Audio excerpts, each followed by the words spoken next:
Hi, my name is Dr. Ross Mitchell. I'm the Artificial Intelligence Officer at Moffitt Cancer Center, and my research and discoveries are focused on new ways to extract information from medical data, medical images, the electronic health record, and other sources to improve cancer care and outcomes. Today, I'd like to talk to you briefly about a new invention that we have filed for protection on. It's called automatic brain lesion measurement, and it has to do with the monitoring of brain cancer at our application.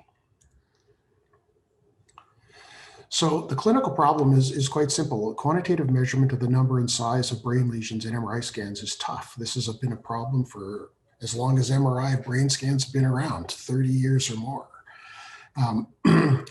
But these measurements are really critically important because they allow physicians and surgeons to answer questions like, is the disease burden getting better, worse, or staying the same? Should I intervene now or wait? What type of intervention should I apply? Is the intervention that I applied working as expected? And how does this patient compare to others that I've seen? Today, there's really only two ways, practical ways, to measure or determine whether the disease burden in that MRI scan is getting better or worse. The first way is to simply eyeball it. This is by far and away the most common way that it's done. So here's a real patient. This is the same patient scanned 166 days apart. And inside that red circle there is a brain tumor. And a surgeon or an oncologist might look at this and say, now, is that getting bigger or smaller? What do you think? It's really hard to tell by just looking at these two images and eyeballing it. Yet that is what is done for the vast majority of patients today. Sometimes, rarely, you'll get a technician to make a measurement with a computer-assisted tool. This is the exact same patient, and the first axial slice is the exact same slice that you just previously saw. And the red blob is a region that's been outlined by a human being, a trained technician, using a computer-assisted tool. The advantage of this, it's pretty fast. It's not too arduous to do, but it's not super accurate. And you can see, you also get a quantitative measurement here. 14.6 cubic centimeters is the volume of this red blob. But you can see regions here where the red blob has missed some bright spots, and regions out here where it's gone into areas that aren't so bright. So there's some variability involved. If we look at the follow-up scan 166 days later, the measured volume is 13.7 cubic centimeters. But if you look at the actual red blob, it's changed. I mean, there's some areas where it's better and some areas where it's worse. The question is, sure, we have quantitative measurements, but has this changed? In this case, it'd be hard to say, and it'd be back to the clinician's opinion and gut feeling about what they're going to do. And that's not great for precision medicine. So what we would like to do is introduce a new option number 3. And this is a deep learning system that we built here at Moffitt and are ready to license. So again, the exact same patient, exact same scans. Day 0, our deep learning system measured the volume as 13.4 cubic centimeters. And on the follow-up scan, 13.1 cubic centimeters, a little bit different. But if you look at the red blobs, they're very similar. And in fact, we know in this particular case that these two measurements are too close. They're within the error of measurement. And we can conclude that in this case, no, the lesion has not changed at all. So the difference between this workflow and the previous workflow could be a very risky intervention in the patient. A surgeon might look at the previous workflow and say, geez, that was almost a cubic centimeter in change, I better intervene. Whereas here, they'd be confident in saying, no, things are stable, this disease is stable, I'm going to wait. So this could have profound implications on the patient. So what's the advantage of our deep learning system? It's fast, less than 60 seconds per case. It's completely automatic, no human input required. It can run on premise or in the cloud. It's containerized.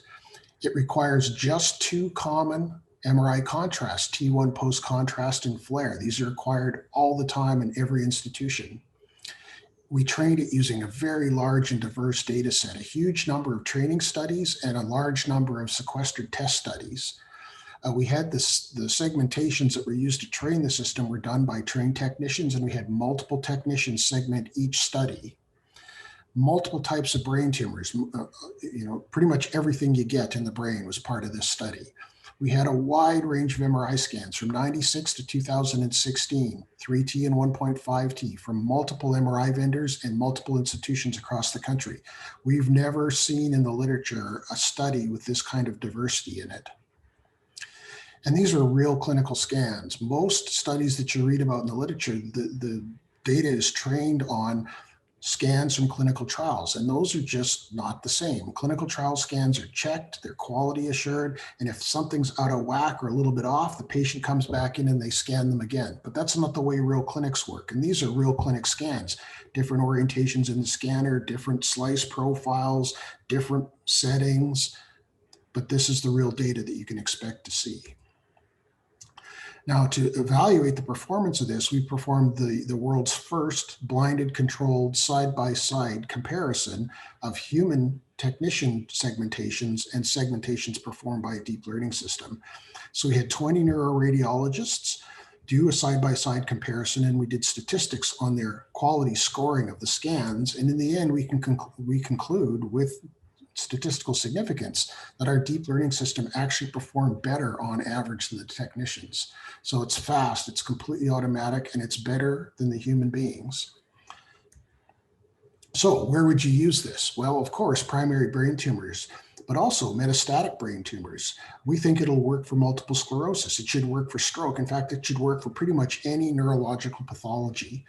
This would require some tuning and adapting, but we would start with the base system and perform transfer learning and get it up to speed very quickly. And how would you implement it? Well, I would do it as an add-on to PACS. You could sell this as a product to every PACS vendor in the world, and they would all want this.